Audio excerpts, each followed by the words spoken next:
Hi friends, ഇന്നത്തെ എൻ്റെ topic നമ്മൾക്ക് ഓരോ കാര്യങ്ങളും നേടാൻ നമ്മൾ എത്ര എനർജിയിലിരിക്കണം എന്നുള്ളതിനെ കുറിച്ചാണ്. നമ്മളൊരു കോടീശ്വരി ആവണം എന്നൊക്കെ പ്രാർത്ഥിക്കുകയാണ്. അപ്പോൾ അതിന് വേണ്ടിയിട്ട് നമ്മളെപ്പോഴും പറഞ്ഞുകൊണ്ടിരിക്കുകയാണ്, I M A millionaire, I M A millionaire, I M A millionaire എന്നിങ്ങനെ പറഞ്ഞുകൊണ്ടിരുന്നാൽ നമ്മൾ കോടീശ്വരി ആവില്ല. നമ്മൾ ആ എനർജി ലെവലിലേക്ക് എത്തുമ്പോഴാണ് നമ്മൾ കോടീശ്വരി ആവുന്നത്. അതായത് എപ്പോഴും നമ്മുടെ ചിന്തകൾ എന്തായിരിക്കും, അങ്ങനെ ചിന്തിച്ചിട്ട് കാര്യമില്ലല്ലോ, ഞാനൊരു കോടീശ്വരി അല്ലല്ലോ, എനിക്കിപ്പോൾ അത്രയും പൈസയൊന്നും ഇല്ലല്ലോ, എൻ്റെ മാതാപിതാക്കളൊക്കെ പാവങ്ങളാണല്ലോ, എനിക്ക് അങ്ങനെ ആവാൻ പറ്റുമോ, ചിന്തകൾ, സംശയമാണ് അവിടെ കിടക്കുന്നത്. നമുക്ക് ഇതിപ്പോൾ നമ്മൾ ജീവിക്കുന്ന സാഹചര്യം നമുക്ക് മോശമാണല്ലോ, ഇങ്ങനെയായിരിക്കും ചിന്തിക്കണം. നമ്മൾ എല്ലാം ഓർക്കാതെ ആ ഒരു കാര്യം മാത്രം ചിന്തിക്കില്ല. നമുക്ക് ചിന്തകളപ്പോൾ നെഗറ്റീവ് ചിന്തകളാണ് കൂടുതൽ വരണത്.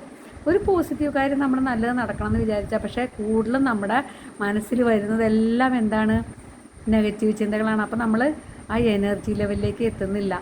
നമ്മൾ എന്താണോ നമ്മൾ ആവേണ്ടത് ആ എനർജി ലെവലിൽ എത്തിയാലേ അത് കിട്ടുള്ളൂ.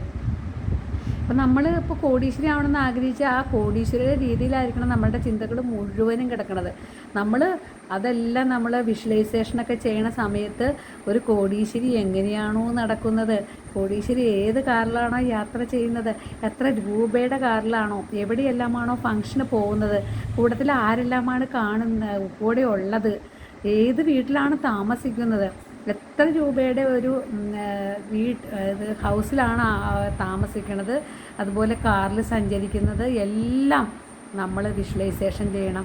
നമ്മൾ ഇന്നത്തെ ലെവലിൽ നിന്നുകൊണ്ട് നമ്മൾ കോടീശ്വരി ആവണമെന്ന് വിചാരിച്ചാൽ നടക്കില്ല. അപ്പം നമ്മൾ ആദ്യം ചെയ്യേണ്ടത്, നമ്മൾ എന്താവണം എന്ന് ആഗ്രഹിച്ചാലും നമ്മുടെ എനർജി ലെവൽ ആദ്യം ഹൈ ആക്കണം. അതിനുശേഷം മാത്രമേ നമുക്ക് എന്താവാൻ പറ്റുള്ളൂ, ആ ലെവലിലേക്ക് എത്താൻ പറ്റുള്ളൂ. അപ്പം നമ്മളുടെ എനർജി ലെവൽ നമ്മൾ ആദ്യം കണ്ടുപിടിക്കണം.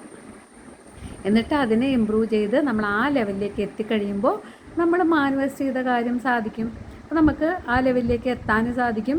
നമ്മൾ ഇന്ന് കണ്ട വിഷ്വലൈസേഷനൊക്കെ അതേപോലെ തന്നെ നമുക്ക് അന്ന് നടക്കും. അപ്പോൾ നമുക്ക് ഇതിലൊന്നും അതിശയം തോന്നില്ല. നമ്മൾ ഒരുപാട് നാളിങ്ങനെ അതിങ്ങനെ കണ്ടുകൊണ്ടിരിക്കുകയാണ്. പിന്നെ അത് കിട്ടിക്കഴിയുമ്പോൾ നമുക്കൊരു പുതുമ തോന്നില്ല. കാരണം നമുക്ക് ഓൾറെഡി കിട്ടിക്കഴിഞ്ഞു. നമ്മൾ ആ ചിന്തയിലാണ് ഇരിക്കുന്നത്. അപ്പോൾ ഇങ്ങനെയുള്ള കാര്യങ്ങളൊക്കെ നിങ്ങൾക്ക് അറിയാൻ താല്പര്യമുണ്ടെങ്കിൽ എൻ്റെ വീഡിയോ ഒന്ന് ലൈക്ക് ചെയ്യും, ഷെയർ ചെയ്യും, മറ്റുള്ളവർക്കൊന്ന് ഷെയർ ചെയ്ത് കൊടുക്കുകയൊക്കെ ചെയ്യണം കേട്ടോ. വീണ്ടും ഇതുപോലുള്ള വീഡിയോസായിട്ട് ഞാൻ വരാം. Thank you for watching.